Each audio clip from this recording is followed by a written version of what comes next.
अस्सलाम वालेकुम my YouTube family, कैसे हैं आप सब। उम्मीद है ठीक ठाक होंगे, मज़े में होंगे। आई होप कि आपको मेरी वीडियोस अच्छी लग रही होंगी। अगर आपको मेरी वीडियोस पसंद आ रही हैं तो काइंडली सब्सक्राइब एंड लाइक कर दीजिए। आज की जो रेसिपी है वो आप अपने घरों में डेली ट्राई करते होंगे, बट आज हम उसके अंदर एक इंग्रेडिएंट को मज़ीद ऐड करके उसके टेस्ट को बेटर कर सकते हैं।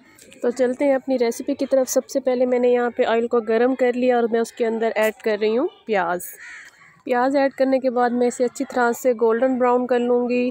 जैसा कि आपको नज़र आ रहा है, आपने भी इसी तरह से प्याज को गोल्डन ब्राउन कर देना है। प्याज गोल्डन ब्राउन करने के बाद मैं उसके अंदर ऐड कर दूँगी टोमेटोज़ ऐड करने के बाद मैं प्याज और टमाटो को हल्की आंच पे रख दूँगी ताकि टमाटर हमारे अच्छी तरह से गल जाएं।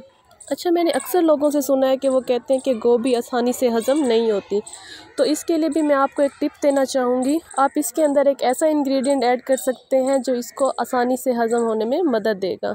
तो आगे चल के मैं आपको वो इंग्रेडिएंट दिखाऊँगी जिसे आपने अपनी रेसिपी में ऐड करना है। यहाँ पे मैं टमाटर और प्याज को हल्की सी आंच पे रख दूँगी ताकि टमाटर और प्याज गल जाएँ और इसकी एक थिक सी पेस्ट बन जाए।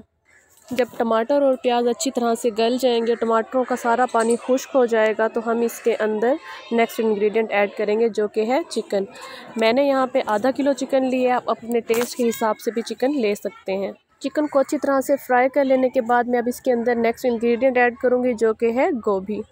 मैंने गोभी को काट के अच्छी तरह से वॉश कर लिया था। अब मैं इसे थोड़ा थोड़ा करके ऐड करती जाऊँगी। गोभी भी आप अपनी मर्ज़ी से ले सकते हैं। मैंने यहाँ पे गोभी का एक फूल लिया, उसी एक फूल को कट करके मैं अब इसके अंदर ऐड कर रही हूँ।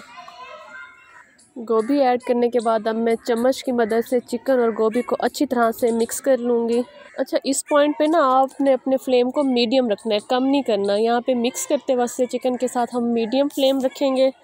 मीडियम फ्लेम पे चिकन और गोभी को मिक्स करने के बाद अब मैं इसके अंदर अपना वो थर्ड इंग्रेडिएंट ऐड करने लगी हूँ जो है तो ऑप्शनल, बट उसको ऐड करने से आप देखेंगे कि टेस्ट के अंदर कितना फ़र्क आता है। तो यहाँ पे मैंने ले लिए हैं आलू को अच्छी तरह से कट करके मैंने वॉश कर लिया है और मैं इसके अंदर आलू ऐड कर लूँगी। मैंने यहाँ पे आधा किलो आलू लिए हैं, आप अपने टेस्ट के हिसाब से ले सकते हैं। आलू ऐड करने के बाद मैं इसके अंदर हरी मिर्चें ऐड कर दूँगी। अच्छा, अब आती है स्पाइसेस की बारी और उस सीक्रेट इंग्रेडिएंट की बारी जिसके बारे में मैंने आपको वीडियो के स्टार्ट में बताया था। स्पाइसेस में मैं ऐड करूँगी नमक 1.5 टीस्पून, उसके बाद लाल मिर्च, क्रश किया हुआ सूखा धनिया और हल्दी।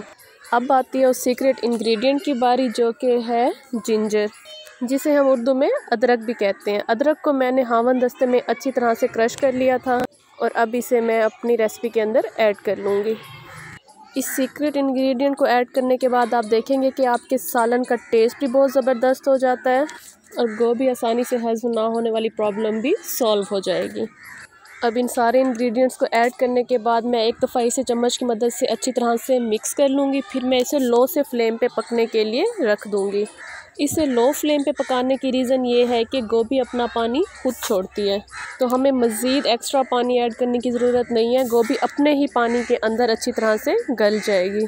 थोड़ी देर बाद हम इसे चेक करेंगे कि क्या गोभी अच्छी तरह से गल गई है।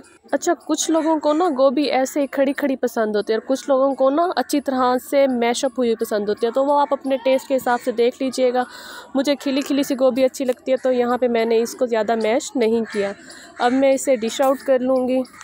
डिश आउट करने के बाद मैं इसे थोड़ा सा धनिया से गार्निश कर लूँगी। आप चाहें तो अदरक पुदीने वगैरह से भी इसे गार्निश कर सकते हैं। आप इस रेसिपी को ज़रूर ट्राई कीजिएगा और आलू इसके अंदर मस्ट ऐड कीजिएगा। आलू से क्या होगा कि इसका टेस्ट मज़ीद बेटर होगा। आप मेरे कहने पे इसे ट्राई करके देखें। उम्मीद है आपको ये रेसिपी पसंद आई होगी। आप इसे ज़रूर ट्राई कीजिएगा। ट्राई करने के बाद कमेंट सेक्शन में मुझे लाजमी बताइएगा कि आपको ये रेसिपी कैसी लगी।